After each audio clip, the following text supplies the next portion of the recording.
झाल्यानंतर मी नैसर्गिक शेती करणार आहे, आध्यात्मिक क्षेत्राकडे मी वळणार आहे, असं त्यांनी म्हटले. नाही, हा त्यांचा प्रश्न आहे. कोणी काय करायचा, कोणी निवृत्तीनंतर जीवनामध्ये अनेक चांगल्या गोष्टी करता येतात. जसे आमच्या नानाजी देशमुख होते संघाचे, त्याने उत्तम प्रकारचं कार्य चित्रकूटला केलं. अनेक जण आपापल्या भागात जाऊन सामाजिक आणि इतर कामं करत असतात ना. त्याच्याविषयी काय आपल्याला कोण काय करणार त्याच्यावरती चर्चा करण्याचं कारण नाही. किंबहुना या दोघांच्या मनामध्ये निवृत्तीचे विचार येत आहेत, हे देशासाठी शुभ संकेत आहे.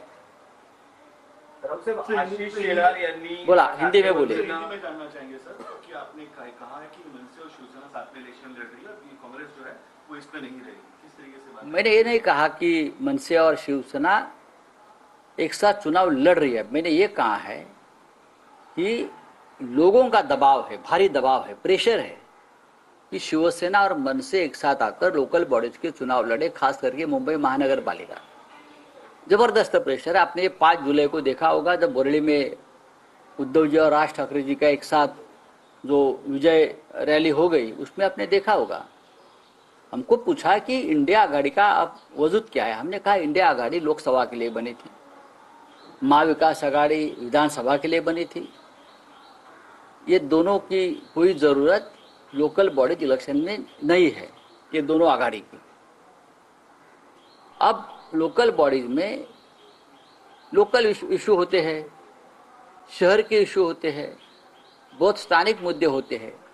इसके लिए हमको स्थानिक लोगों पर छोड़ना चाहिए. लेकिन हमारे पे दबाव है, लोगों की इच्छा है, लोगों की मांग है. अगर मुंबई को बचाना है, मुंबई पे मराठी मानुस का अधिकार हमको रखना है, तो राज ठाकरे और उद्धव ठाकरे जी को एक साथ आकर चुनाव लड़ना होगा.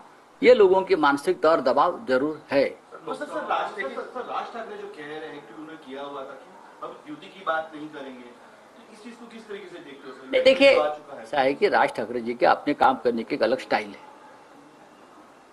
हम खुलकर बोलते हैं, वो खुलकर नहीं बोलते होंगे, लेकिन आने वाले समय में आपको पता चलेगा क्या हो रहा है. लेकिन पृथ्वीराज चौहान के 75 इयर्स होने के बाद कहीं ना कहीं विश्राम करने की जरूरत है, किस तरीके से देखते हो? देखिए, ये इशारा जो है डायरेक्टली हिंदुस्तान के प्रधानमंत्री नरेंद्र मोदी जी की तरफ है.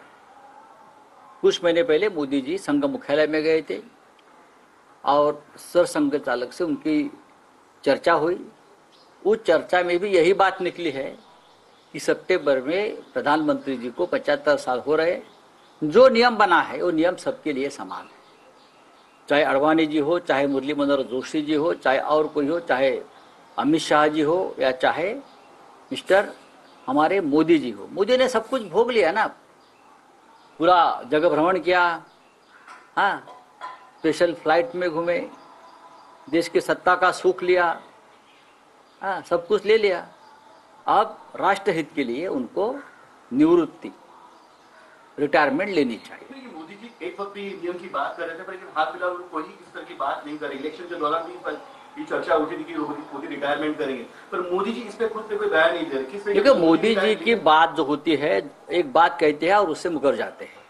चाहे 15 लाख सबके खाते में आने की बात हो, चाहे बेरोजगारी हटाने की बात हो, चाहे पाकिस्तान को सबक सिखाने की बात हो, हाँ, मोदी जी बाद में भूल जाते हैं. लेकिन ये बात देश की जनता रिटायरमेंट की उनको भूलने नहीं देगी. और मुझे पूरा विश्वास है सर संघ चालक मोहन राव भागवत भी उनको ये बात भूलने नहीं देंगे.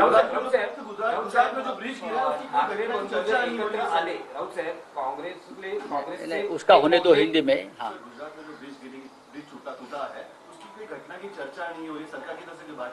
कैसे करेंगे? ये गुजरात मॉडल है ना, बार बार वहाँ विमान गिरता है, पुल गिरता है, इमारतें गिरती है, सब कुछ होता है, लेकिन चर्चा नहीं होती. अगर किसी और राज्य में